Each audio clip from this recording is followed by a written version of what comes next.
저는 오늘 읽어드린 출애굽기 4장 10절에서 17절까지 말씀을 가지고 우리 안에 있는 장애물, 이와 같은 제목으로 하나님의 말씀을 증거하도록 하겠습니다. 제가 전주에서 목회할 때 이 여성교회라고 하는 이 조직이 굉장히 좀 힘이 들었습니다. 회장님을 중심으로 해서 이 단합도 안 되고 매일 분쟁과 다툼이 일어나서 어떻게 하면 이 조직을 좀 안정화시킬 수 있을까 기도하던 중에 회장을 바꿀 수 있는 시기가 돼서 이제 회장을 바꾸게 됩니다. 근데 사람들에게 추천을 받아보니까 추천을 하시는데 제가 보기에는 그분이 인품으로 보나 또 모든 면에서 보나 회장으로 참 적격이라는 생각을 해서 그분과 이제 이야기를 나누면서 함께 기도하기로 했습니다. 그런데 흔쾌히 본인이 회장을 감당할 수 있겠다라고 말씀을 하셨습니다. 그래서 갑자기 이분이 연락이 두절이 됐습니다. 한 일주일 동안 연락이 되지 않았습니다. 다른 분들은 이제 그 집에 댁에 보내서 연락을 취하려고 해서 연락이 되지 않았습니다. 그리고 한 열흘쯤 있다 그 남편이 오셔서 자신의 아내가 도저히 여성교회 회장을 할 수가 없다 이렇게 말씀을 하시길래 감당할 수 없는 직분은 안 하는 것이 낫다라고 해서 직분을 내려놓는 방향으로 결정을 했는데 먼저 이제 교회를 안 나오시겠다는 거예요. 제가 죄송하지만 그 이유를 여쭤봐도 되겠습니까? 라고 물어봤더니 이유는 말씀을 안 해주시더라고요. 이제 그 분이 교회를 떠나가고 이제 다른 분이 회장으로 세워지고 이런 과정이 있었습니다. 근데 얼마 뒤에 왜 그분이 교회를 떠나가고 회장을 못하게 된 이유에 대해서 알게 됐습니다. 근데 저에게 부탁할 때는 자기가 회장이 되면 자기와 같이 일할 총무를 자기가 좀 선출했으면 좋겠다라고 말씀을 그렇게 하시라고 같이 일하시는 분을 다 뽑으셔서 하시라고 했는데 총무에 가서 딱 부탁을 하는 순간 이 총무 자신에게 협조해 줄 것이라고 했던 그분이 내가 못하겠다고 내가 당신을 못 도와주겠다고 이 거절하는 것에 상처를 받고 회장도 못하고 교회도 떠나가는 겁니다. 제 입장에 와서는 이해가 안 되죠. 아니 단지 그거를 거절한다고 해서 교회를 떠나갈 만한 이유가 되는가. 근데 나중에 알고 보니까 이분이 처음에 직장 생활을 할 때 병원에서 간호사로 직장 생활을 했는데 그 원장님이 이 집사님만을 예뻐하는 거죠. 그러다 보니 다른 직원들이 이분을 왕따를 시키고 무슨 부탁을 하거나 무슨 것을 의뢰하면 그냥 들어주질 않는 거예요. 무시하고. 그때 그 트라우마와 상처가 있어서 이분이 누군가에게 부탁을 했을 때 그분이 그것을 거절하면 그 20년째 상처와 트라우마가 생각이 나서 또 우울감에 빠지게 되고 모든 것을 못하는 지경에 이르게 되었다. 이렇게 이야기를 합니다. 참으로 안타까웠죠. 그래서 제가 우리 교회를 떠났지만 계속 연락도 하고 만나면서 이야기도 하고 있습니다. 근데 너무 이 우울증이 심하다 보니까 계속 정신과 치료도 받고 어려움도 당하고 했어요. 그런데 제가 교회를 개척하고 얼마 안 있다 충격적인 이야기를 해요. 자살하셨다는 거예요. 제가 그때 받은 충격이 너무 컸어요. 왜냐하면 그분이 정말 믿음 생활 잘하셨거든요. 남들에게 선도 행하고 또 뭐 봉사도 그렇고 성가대도 그렇고 정말 열심히 최선을 다해서 헌신하고 봉사하시던 분이었는데 그냥 제가 자살을 했다라고 하는 그 소식에 엄청 충격을 받았어요. 어디서부터 잘못됐을까? 어디서부터 잘못됐을까? 왜 그렇게 오랫동안 교회를 다녔는데 그 상처와 트라우마를 치유받지 못했을까? 그 원인이 무엇일까? 제가 한동안 그것 때문에 곰곰이 생각을 해보았습니다. 여러분, 이렇게 생각해보면 되는 거예요. 왜 하나님께서 우리에게 회개를 요구하시는 걸까? 죄를 회개하고 고백하고 거룩함을 받아야 된다고 말씀하시는 것일까? 그 이유는 간단합니다. 죄와 하나님의 거룩함은 함께할 수 없기 때문에 그래요. 우리 안에 죄가 있으면 그래서 회개하지 아니하면 하나님의 거룩함의 은혜가 절대로 임할 수가 없기 때문에 하나님은 철저하게 우리에게 회개를 요구하시고 회개를 이룬 자에게 하나님의 온전한 은혜와 능력이 나타나게 하여 주시는 것입니다. 아멘. 마찬가지로 우리 안에 하나님의 은혜를 방해하는 장애물이 있으면 이분처럼 상처나 고통의 아픔으로부터 자유함을 얻지 못하면 하나님이 아무리 은혜를 주시고 하나님이 아무리 축복을 주셔도 그 은혜와 축복을 온전히 받아들이지 못하게 된다는 것입니다. 그래서 우리가 신앙생활을 잘하려면 우리 안에 있는 신앙을 방해하는 제거물을 철저하게 제거하고 난 뒤에 하나님 앞에 나갈 때 하나님께서 온전한 은혜와 능력을 허락하여 주시는 것입니다. 아멘. 그래서 저는 오늘 시간 그렇다면 우리 신앙 안에서 우리가 제거해야 될 신앙을 방해하는 장애물이 무엇인가? 그것을 한번 살펴보도록 하죠. 첫 번째로 우리 안에 있는 낮은 자존감이라고 하는 장애물을 반드시 제거해야 합니다. 아멘. 여러분 오늘 본문에 나오는 모세는 하나님께서 그를 부르셨어요. 그런데 이 모세는 자기의 부르심에 대한 부정적입니다. 이렇게 이야기를 합니다. 하나님, 제가 이 몰골이나 모든 환경을 봤을 때 이스라엘 백성들에게 나가서 내가 하나님께서 보내신 자다라고 이야기를 하면 그들이 과연 믿겠습니까? 이렇게 반문합니다. 맞죠? 저 같아도 믿지 않을 것 같아요. 그랬더니 하나님께서 뭐라고 말씀하시냐면 그럼 네가 가지고 있는 지팡이를 던져봐라. 던졌더니 이 지팡이가 뱀이 됩니다. 그 꼬리를 잡으라 라고 꼬리를 잡았더니 다시 지팡이가 돼요. 네 오른손을 가슴에 넣어봐라. 넣었다 빼보니 손에 나병이 걸렸습니다. 다시 넣었다 빼봐라 하니 손이 정상으로 되었습니다. 이 기적을 이스라엘 백성들에게 행하면 반드시 그들이 너를 믿을 것이다 라고 약속하셨어요. 그리고 이쯤 됐으면 모세가 가면 좋은데 또 모세가 뭐라고 이야기를 하냐면 하나님, 백성들을 설득할 수 있는 능력이 있어야 되는데 나는 입이 둔하여 어눌해서 말도 제대로 못합니다. 내가 어떻게 그들을 설득할 수 있겠습니까? 라고 또 이의를 제기합니다. 하나님께서 화를 내셨습니다. 내가 세상을 창조하고 인간의 입도 창조한 자인데 너에게 그런 능력을 주지 않겠느냐? 이렇게 말씀하셔요. 그럼 너가 처음 못하겠다면 내가 내 형 아론을 예비해 놨으니 네가 걱정하지 말아라. 이렇게 말씀을 하십니다.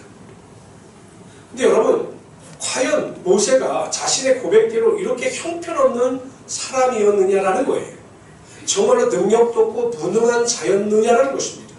만일 모세가 그런 무능한 자였다면 하나님의 부르심이 정말 부담이 될 수밖에 없지요. 왜냐하면 내 능력이 되지 않는데, 능력도 되지 않는데 그 일을 어떻게 감당해 나가는가, 그게 부담이 될 수 있습니다. 그런데 모세는 자신이 생각하는 것처럼 그렇게 무능한 사람이 아니었어요.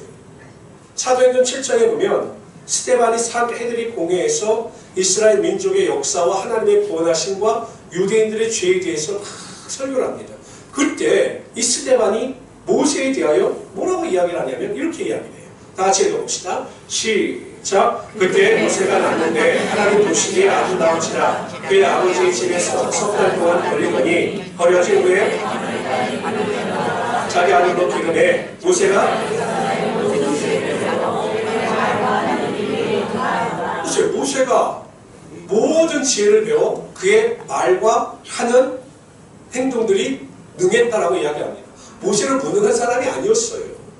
여러분, 왕궁에서 여러분 교육을 받았으니 그 능력이 얼마나 출중하겠습니까? 말하는 것이나 그런 지혜나 능력이 출중한 사람이었어요. 근데 모세가 그런 출중한 능력과 권능을 가지고 있음에도 불구하고 왜 하나님 앞에서 자신이 무능한 자라고 그렇게 고백하고 있는가? 이유는 한 가지. 40년 동안 광야 생활을 하면서 자신의 자존감이 완전히 낮아진 거예요. 자신은 무능한 사람이다. 능력이 없는 사람이다. 이렇게 완전히 자존감이 낮아진 것입니다. 자존감이란 자기를 사랑하고 자기를 존중할 줄 아는 것이 자존감이에요. 외부의 환경이나 조건에 상관없이 내 스스로 내 자신을 존중하고 나를 사랑할 줄 아는 것이 자존감입니다. 학자들 연구해 보니까 이 자존감은 어디에서 완성되어지는가 보면 이 어렸을 때부터 부모의 교육과 관심과 사랑 속에서 자존감이 형성되어진다라고 학자들은 이야기합니다. 그래서 이 자존감이 올바로 형성되어지지 않으면 그 인생에 큰 어려움이 생긴대요. 이 자존감이 온전하지 못하면. 첫째, 이게 감정 조절이 안 된다는 거예요. 자존감이 낮은 사람일수록 이 감정 조절이 안 돼요. 일명 분노를 조절할 수 있는 능력이 극히 약하다는 거예요. 이 자존감이 약한 거예요. 그래서 여러분 요즘 사람들이 왜 그렇게 교통사고가 나면 분노 조절이 안 되고 막 난리를 치냐면 사람들이 자존감이 낮다는 거예요. 자존감. 왜냐하면 이 가정 안에서 온전한 사랑을 받지 못하고 자라난 사람들이 많이 자존감이 낮아서 이 분노 조절이 잘 되지 않는다는 겁니다. 왜 자존감이 낮으면 피해 의식에 빠져 산다는 거예요. 한번 여쭤봅시다. 새가 노래하는 겁니까? 새가 우는 겁니까? 잘 들어보세요. 새가 우는 거예요? 새가 노래하는 거예요? 여러분의 감정 기복에 따라 틀립니다. 슬프면 새가 우는 것 같고 기쁘면 새가 노래하는 것 같은 거죠. 어떤 분은 사람이 쳐다보면 자기가 관심을 보인다라고 이야기하는 반면에 어떤 사람은 자기를 쳐다보면 자기를 째려본다라고 이야기합니다. 어떤 사람은 자신이 인사를 받지 못하면 아, 저 사람이 바빠서 그런가 보다, 나를 못 받는가 보다 이렇게 생각하는 사람이 있는가 반면에 어떤 사람은 인사를 받지 못하면 저 사람이 나를 무시한다라고 생각을 합니다. 이 자존감이 낮은 사람들은 이 피해의식이 있다는 거예요. 그리고 자신에게 상처를 주거나 아픔을 준 사람은 절대 잊지 못합니다. 그래서 그 상처에서 헤어나지 못한다는 거예요. 부정적인 생활 태도를 가지고 있다고 합니다. 자존감이 낮으니까 항상 부정적이에요. 안 된다, 못한다, 알 수 없다, 해봤자 소용없다. 항상 부정적입니다. 이 부정적인 모습이 계속 삶 가운데 나타나니까 신앙도 부정적이 되는 거죠. 네 번째, 다른 사람에 대해서 굉장히 비판적입니다. 여러분, 우리가 이 세상을 살아가면서 다른 사람을 판단할 수 있어요. 다 판단합니다. 다 판단할 수 있어요. 그러나 이상스럽게 이 자존감이 낮게 되면 다른 사람을 판단하는 것에서 더 나아가 비판하고 정죄한다는 거예요. 이래서 그 사람은 문제다, 이래 문제다, 이게 자꾸 비판하고 정죄한다는 것입니다. 그래서 이 자존감이 낮게 되면 이 여러 가지 요소로 인하여 신앙이 방해를 받아요. 신앙이 변질되는 거죠. 온전한 하나님의 은혜가 임할 수가 없게 되는 것입니다. 은혜를 받은 것 같지만 그 사람의 변화가 없는 이유는 이 낮은 자존감으로 인하여 굴절된 삶의 의식이 신앙을 올바르게 자리 잡지 못하게 한다는 것입니다. 그래서 제가 보기엔 신앙생활에서 가장 중요한 것이 이 자존감을 회복하는 것이고, 부모들에게 있어 가장 중요한 교육이 자녀들에게 사랑한다는 말과 따뜻함을 통하여 아이들의 자존감을 높여주는 거예요. 여러분, 훈련이 필요합니다. 자존감을 여러분 높이기 위해서는 스스로 내 자신이 고백을 해야 돼요. 여러분, 아침마다요. 정말 자존감, 난 정말 자존감이 낮다. 나는 내 자신에 대하여 나는 별거 자랑할 것이 없다라고 생각하는 분들은 매일 거울을 보고 입술로 고백하고 신앙이 굉장히 중요합니다. 나는 정말로 괜찮은 사람이다. 나는 거룩한 하나님의 자녀다. 하나님께서 나에게 무한한 은혜와 능력을 주셔서 나는 항상 잘할 수 있고 성공할 수 있다. 이것을 계속 외치고 그러한 은혜와 믿음 가운데 거하게 되면 하나님께서 나를 사랑하시는 그 은혜를 깨닫게 되고, 그러므로 스스로 자존감이 높아지게 된다는 것입니다. 아멘. 여러분, 항상 입술로 시인하십시오. 나는 맨날 왜 이 모양이지? 나는 하늘마다 왜 되지 않지? 왜 나는 우리 가족은 이 모양이지? 이런 말 하지 마시고 항상 우리 가족은 잘 될 거다, 나는 잘 될 거다, 나는 괜찮은 사람이다, 나는 하나님의 거룩한 자리다. 이것을 계속 입술로 고백하고 시인하게 되면 하나님께서 은혜를 주셔서 내가 나를 사랑하게 되고 내가 나를 존중하는 하나님의 은혜가 반드시 우리의 삶 가운데 임하게 된다는 것입니다. 아멘.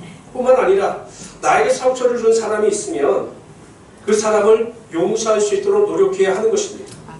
여기에 정말 기도가 필요합니다. 나에게 상처를 준 사람이 있으면 그 사람에게 긍휼과 자비를 베풀기 위해서는 하나님께 그 긍휼한 마음을 가질 수 있도록 기도하는 것이 정말 중요합니다. 제가 지난주에 어떤 분과 이렇게 식사를 하는데 그분이 저에게 그런 이야기를 하시더라고요. 목사님, 정말 제가 그렇게 좋아하지 않는 사람이 있었는데, 그냥 관계가 어려운 사람이 있었는데 기도하는 중에 하나님께서 제 마음에 감동을 주셔서 그의 관계를 회복하고 전화하라는 마음을 주셔서 전화하고 이야기를 했더니 마음이 정말로 편해졌습니다. 이렇게 이야기를 하는 것을 듣고 제가 큰 감동을 받았습니다. 상처를 치료하는 방법은 처벌이나 정죄가 아니에요. 우리가 받은 상처, 우리가 받은 아픔을 치료하는 방법은 나에게 상처를 준 사람을 징계하거나 처벌하는 것이 아니라 그 사람을 용서하고 그 사람에게 관용을 베풀 때 하나님께서 우리 안에 치료의 능력이 반드시 나타나게 하여 주시는 거죠. 아멘. 모든 성도님들은 힘들더라도 기도하셔서 나에게 상처를 주고 아픔을 주고 고통을 주는 자에 대한 관용과 용서를 통하여 하나님께 큰 영광을 돌리며 살아가시는 하나님의 귀한 성도들이 되시기를 주님의 이름으로 축원합니다. 아멘. 두 번째로요, 우리가 제거해야 할 장애물은 비교의식입니다. 제가 신문을 보다가 재미있는 글을 발견했습니다. 세상에는 건드리지 말아야 할 것이 있다고 합니다. 첫째는 잠자는 사자의 호통을 건드리지 말아야 된다는 거예요. 두 번째, 입 벌린 악어의 이빨도 건들지 말라는 거예요. 세 번째는 아버지의 퇴직금을 절대로 건들지 말라는 거예요. 아버지의 퇴직금 절대 건들지 말라. 이게 건들지 말아야 될 세 가지인데 그 중에 한 가지가 추가되어져 있는데 그것은 동창에 갔다 온 아내의 신기를 건들지 말라는 거예요. 동창에 갔다 온 아내의 신기를 건들지 말라. 이유는 즉 이렇습니다. 오랜만에 모여 친구들이 사는 이야기를 듣고 나면 여성들은 많은 생각을 하게 된다는 거예요. 지금까지 내 가정에, 내 자녀에, 내 남편에 만족하면서 살아왔는데 다른 동창들의 이야기를 들으면 들을수록 마음에서 우라가 치민다는 거죠. 누가 대형 평수의 아파트를 사서 이사를 했다고 하면 갑자기 내 집이 초라하게 느껴지는 겁니다. 내 남편이 정말 괜찮은 사람이다, 훌륭한 사람이다 라고 생각을 했는데 친구의 남편이 진급을 하고 자비 가운데 가정에 잘한다고 이야기를 들으면 내 남편이 초라하게 보이기 시작한다는 거예요. 내 자녀가 훌륭하고 아름다운 자녀라고 생각을 했는데 동창들이 자신의 자녀가 좋은 대학교에 입학을 하고 대기업에 취직을 했다라고 하는 이야기를 들으면 내 자녀가 초라하게 보이기 시작한다는 겁니다. 그래서 동창회에 갔다 오면 남편도 자녀도 꼴도 보기 싫어진다는 거죠. 그래서 동창회에 갔다 온 아내와 어머니의 심기를 건들지 말라라는 거예요. 여러분, 우리가 사회생활을 하면서 비교를 안 할 수는 없죠. 당연히 비교하지요. 어떻게 비교를 안 합니까? 인간에게는 이성이 있는데. 그러나 그 비교함으로 인해서 내 인생이 불행하다고 느끼는 어리석음을 범하지 말라라는 거예요. 비교할 수 있어요. 저 집은 잘 사네. 저 집은 남편이 돈도 잘 버네. 저 집은 좋은 차를 가지고 다니네. 저 집은 자녀들도 공부도 잘하네. 그래서 행복하겠네. 이 정도에서 끝나야 된다는 거예요. 나는 나대로의 행복이 있고 나는 나대로의 즐거움이 있다는 것을 인정하고 그것에 만족하며 살아가는 것이 지혜로운 성도이고 하나님께서 그러한 자들에게 하나님의 더 큰 은혜와 능력을 허락하여 주시는 거죠. 아멘. 예수님께서 부활하신 다음에 제자들에게 나타나셨어요. 그 제자들에게 조반을 준비하신 다음에 베드로에게 3번을 물으셔요. 베드로야, 네가 나를 사랑하느냐? 3번을 물으셔요. 그랬더니 베드로가 대답을 하죠. 예수님, 내가 예수님을 사랑하는 줄 예수님이 아시지 않습니까? 예수님께서 그 말씀을 들으신 뒤에 베드로에게 이렇게 말씀하셔요. 내가 진실로 진실로 내게 이르노니 내가 젊어서는 스스로 띠뛰고 원하는 곳으로 다녔거니와 늙어서는 내 팔을 벌리리니 남이 내게 띠띠우고 원하지 않는 곳으로 너를 데려가리라. 이 말은 베드로가 팔 벌려 십자가에 순교할 것을 예수님께서 예언하신 거예요. 원하지 않는 곳으로 너를 끌고 오고 너를 띠띠우며 너를 팔을 벌릴 것이다. 그렇게 말을 들었으면 여러분 베드로가 거기에 끝났으면 너무나 좋지 않겠습니까? 근데 이 베드로는 입이 금질금질이라는 사람이 그렇게 주변을 돌아보다 사도 요한을 발견하죠. 그리고 사도 요한을 발견하고 난 뒤에 그렇게 이야기를 하는 겁니다. 예수님, 저는 그렇게 순교를 한다고 하는데 쟤는 어떻게 되는 겁니까?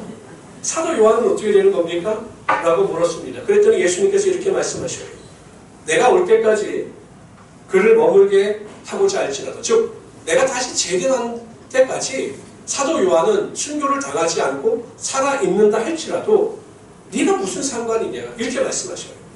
너는 순교를 당하고 사도 요한은 살아있는다 할지라도 그게 너와 무슨 상관이 있느냐. 너는 내 사명에 충실하고 네 할 일에 대하여 최선을 다하라. 이렇게 예수님께서 말씀하신 거죠. 여러분, 나는 나예요. 나는 나예요. 다른 사람과 나를 비교할 필요가 없는 것입니다. 나는 하나님께서 나에게 정해주신 인생의 길을 감사하면서 걸어가면 되는 것입니다.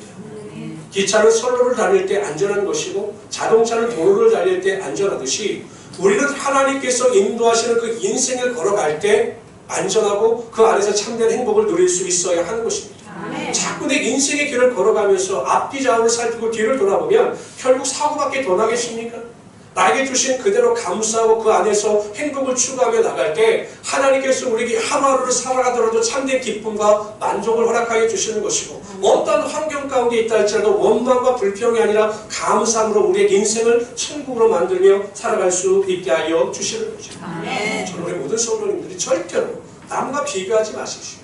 나에게 주신 그대로 현재의 삶에 만족하시고 나에게 주신 모든 조건 가운데 하나님께 영광을 돌릴 때 하나님께서 더 큰 은혜와 능력으로 여러분 삶 가운데 반드시 채워주실 것입니다. 아멘. 세 번째로요. 제거해야 될 세 번째 장애물은 탐심입니다. 하나님이 가장 싫어하시는 것이 우상숭배예요. 우상숭배. 그런데 성경에 보면 탐심이 우상숭배다라고 말씀하셨습니다. 이 시대를 살아가고 있는 우리에게 있어서 가장 큰 문제는 탐심이에요. 탐심. 아람 장군 나아만이 나병에 걸립니다. 고칠 수가 없었습니다. 그런데 이스라엘과 전쟁을 할 때 잡아온 여종이 하는 말이 나의 조국 이스라엘에 가면 엘리사라고 하는 선지자가 있는데 그 앞에 나가면 우리 주인의 병이 나음을 입을 것이다. 이렇게 이야기를 하는 거죠. 그 말을 믿고 나만 장군이 나가서 엘리사에게 명령에 순종합니다. 요단강에 가서 7번 몸을 닦았더니 하나님께서 그 나병을 깨끗하게 치료하여 주셨습니다. 그래서 나만이 너무 감사한 나머지 이 엘리사에게 제물을 드리려고 할 때 엘리사가 그 제물을 거부해요. 왜냐하면 혹 다른 사람들이 그 제물을 노려서 나만의 병을 고쳐준 것이다 라고 하는 오해를 불러일으킬지 모르기 때문에 그걸 거부하죠. 근데 그 옆에 있던 종 게하시는 이해가 되지 않았어요. 왜냐하면 당연히 받는 것이 당연하다고 생각했기 때문에. 그래서 나만이 떠나가니까 이 게하시가 주인의 눈치를 살핀 다음에 불이 나게 이 나만 장군의 일행을 쫓아갑니다. 그리고 뭐라고 이야기하냐면 우리 주인이 저를 보냈는데 지금 에브라임 산지에서 선지자 2명, 사도 2명이 내려왔는데 산지에서 그 제자 중에 2명이 내려왔는데 그들을 위해서 필요한 것이니 은 1달란트와 옷 2벌나 달라고 우리 주인이 저에게 시켰습니다. 이렇게 이야기를 하는 거예요. 나만 입장에서 보면 너무 괜찮죠. 그래서 은 1달란트가 아니라 2달란트를 주고 옷 2벌을 주어서 게하시를 보냅니다. 게하시는 노래를 부르며 콧노래를 부르며 돌아왔습니다. 아무도 모르겠지. 그러나 하나님께서 엘리사를 통해서 보게 하셨습니다. 결국 어떻게 됩니까? 탐심으로 인하여 게하시가 나병에 걸리는 불행을 맞이하고 말았습니다. 조그만 탐심이 그러한 큰 불행을 불러일으켰던 거죠. 탐심이 우리의 삶에 얼마나 무익한 것을 보여주는 짧은 이야기가 하나 있습니다. 남편감을 파는 백화점이 있었습니다. 있으면 좋겠죠. 네? 여성분들은 남편감을 파는 백화점이 있었습니다. 거기 가면 자신이 원하는 대로 남편감을 살 수가 있었습니다. 5층 건물이었는데 1층에 딱 가보니까 직업이 괜찮고 아이를 잘 돌봐주는 남편들이 지내려져 있었습니다. 그러나 이 두 여인은 만족하지 못했습니다. 야, 1층이 이 정도면 2층에 가면 얼마나 좋은 남편감들이 있겠는가. 2층에 올라갔더니 그들의 기대만큼 2층에는 직장도 좋고 아이들도 잘 돌봐주고 거기다 저처럼 잘생긴 남자들이 이렇게 진열이 되어 있었어요. 여러분 어떻겠습니까? 거기서 만족하시겠습니까? 또 올라가시겠습니까? 아침에 여쭤봤더니 또 올라갑니다. 3층으로 올라갔어요. 3층으로 올라갔더니 거기는 직장도 좋고 아이도 잘 돌봐주고 잘 생겼을 뿐만 아니라 가정일까지 잘 도와주는 남편들이 진열되어져 있었습니다. 어떻게 또 올라가 볼까요? 또 올라갑니다. 4층에 갔더니 얼굴도 잘 생기고 또 아이들 잘 돌봐줄 뿐만 아니라 직장도 더 좋고 거기다가 이 사람이 로맨틱한 사람이에요. 그래서 기념일만 되면 아내들에게 선물을 사주고 기념 이벤트를 하는 아주 훌륭한 남편들이 4층에 딱 진열되어져 있었습니다. 여러분들 같으면 어떻게 하실 것 같습니까? 여기서 만족할까요? 또 올라갈까요? 이 여인들은 4층이 이 정도면 5층 올라가면 정말로 훌륭하고 정말 우리가 상상할 수 없는 완벽한 남편이 있을 것이다 라고 5층으로 올라갔습니다. 그랬더니 5층에 꽤 크게 쓰여져 있었습니다. 비어 있음. 절대 그 밑으로 내려가지 못한 좌측 계단을 통해서 밖으로 나가시기 바랍니다. 여러분 4층에서 만족하고 3층에서 만족하고 2층에서 만족했더라면 훌륭한 남편을 얻을 수 있었을 텐데 만족하지 못하고 탐심을 부리다가 아무 결과도 얻지 못하고 돌아가는 낭패를 봤다라고 하는 이야기죠.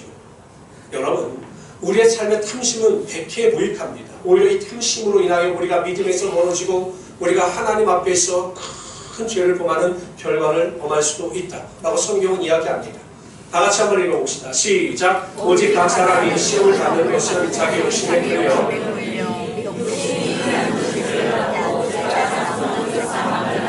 욕심이 탐심이에요. 탐심이 잉태한 즉 죄를 낳고 죄가 장성한 즉 사망을 낳느니라. 사람들이 처음부터 믿음에서 멀어져서 사망을 하는 게 아니에요.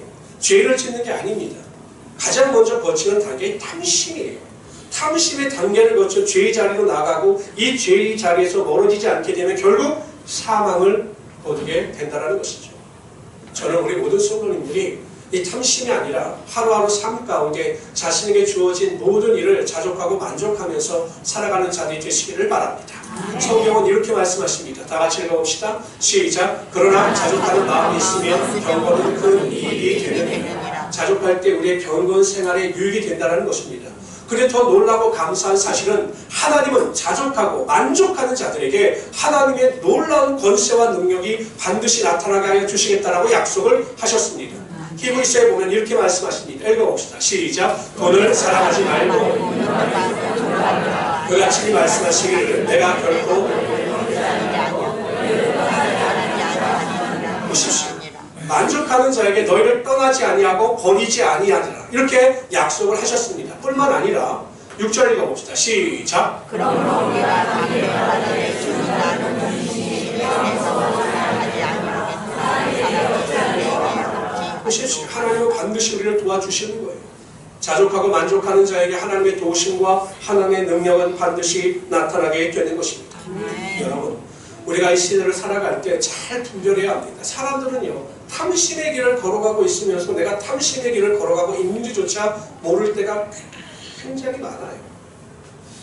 요즘에 우리나라가 이야기할 때 이 당뇨가 굉장히 위험하다고 이야기하는데 제가 깜짝깜짝 놀랄 때가 이 몸이 썩어져 가고 있는데 이 당뇨 환자들은 고통을 못 느끼니까 다리나 이런 데가 썩어는 걸 모르는 거죠.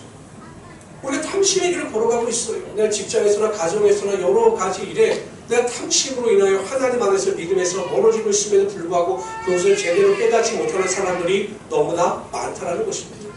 저는 우리 모든 성도님들이 철저하게 탐심을 내어놓고 하나님께 주신 것에 감사하고 만족하시면서 살아도 주를 위하여 살고 죽어도 주를 위하여 삶으로 하나님의 영광과 기쁨이 되는 하나님의 귀한 성도들이 되시기를 주님으로 축원합니다. 그러니까 하나님께서 여러분을 도우시고 하나님께서 여러분을 더 큰 은혜와 능력으로 함께하여 주실 것입니다. 아멘. 그 미국 메이저리그, 그 미국의 그 야구에 보면 일본인 투수 중에 다루비슈라고 하는 투수가 있어요. 이 투수가 2017년도에 이 LA 다저스의 스카웃이 됩니다. 이 LA 다저스가 이 월드 시리즈 최종 야구 순위에서 우승을 하기 위해 다루비슈를 스카우트해요. 근데 예상대로 이 다루비슈가 크게 공을 잘 던져서 월드 시리즈 최종전까지 가요. 근데 그 맞상대가 휴스턴 애스트로스라고 그 아메리칸 리그에서 1등으로 나온 팀이거든요. 그런데 이 다루비슈라는 투수가 난타를 당해요. 정말 잘 던졌던 투수인데 애스트로 타자들이 이 다루비슈의 공을 정말 잘 치는 거예요. 근데 LA 다저스 입장에서 무슨 이유 때문에 다루비슈가 저렇게 난타를 당하나 몰랐어요. 근데 나중에 이 휴스턴 애스트로스에서 이야기하기를 이 다루비슈 투수가 공을 던질 때마다 이상한 습관이 있다는 거예요. 빠른 직구를 던질 때, 커브를 던질 때, 슬라이더를 던질 때 이 투수가 약간씩 폼이 다르다는 거예요. 그래서 휴스턴 타자들이 그 다루비슈의 습관을 보고 있다가 그 공이 들어올 것을 예상하고 전부 안타로 만들었던 거죠. 그러니까 자신도 모르는 습관 때문에 결국 그 다루비슈가 휴스턴 타자들에게 엄청나게 점수를 주고 마는 거죠. 여러분 마찬가지예요. 우리가 알지 못하는 우리의 신앙의 장애물이 있을 수가 있습니다. 이것 때문에 우리가 하나님 앞에 온전히 나가지 못하고 하나님의 은혜와 능력을 체험하지 못할 때가 정말로 많아요. 이 장애물을 제거하기만 하면, 이 장애물을 치워버리기만 하면 하나님께서 우리에게 놀라운 은혜와 능력을 주심에도 불구하고 그 장애물을 제거하지 못해서 수십 년 교회를 다녀도 온전한 하나님의 은혜 가운데 거하지 못한 자들이 너무나 많다는 것입니다. 우리 모든 성도님들은 오늘 이후로 한번 기도해 보십시오. 나의 신앙을 방해하는 장애물이 무엇입니까? 만일 나의 낮은 자존감으로 인해서 내가 피의식이나 상처로 인하여 벗어나지 못함으로 하나님의 은혜를 체험하지 못하는 분들이 있다면 나의 자존감을 믿음 안에서 높일 수 있도록 하나님의 사랑을 기억하고 하나님 앞에 담대함으로 나아가 큰 은혜를 구하며 살아가시길 바랍니다. 아멘. 자꾸 내가 다른 사람과 비교해서 그 비교함으로 인하여 내가 상처를 받고 우울감 가운데 빠지는 우리 성도들이 있다면 남과 비교하지 마시고 하나님께서 나는 나에게 주신 은혜가 있음을 깨닫고 내 안에서 참된 행복과 기쁨과 만족을 누리며 살아가시는 자리 되시기를 주님의 이름으로 축원합니다. 마지막으로 탐심을 내어 버리십시오. 제일 문제 제가 보기엔 탐심입니다. 이 시대를 살아가고 있는 저와 여러분들에게 있어 신앙을 방해하는 가장 큰 장애물은 탐심입니다. 나에게 어떤 탐심이 있는가 잘 기억하셔서 그 탐심을 내려놓음으로 하나님의 온전한 은혜와 능력을 체험하며 살아가시는 하나님의 귀한 성도들이 되시기를 주님의 이름으로 축원합니다. 기도합시다.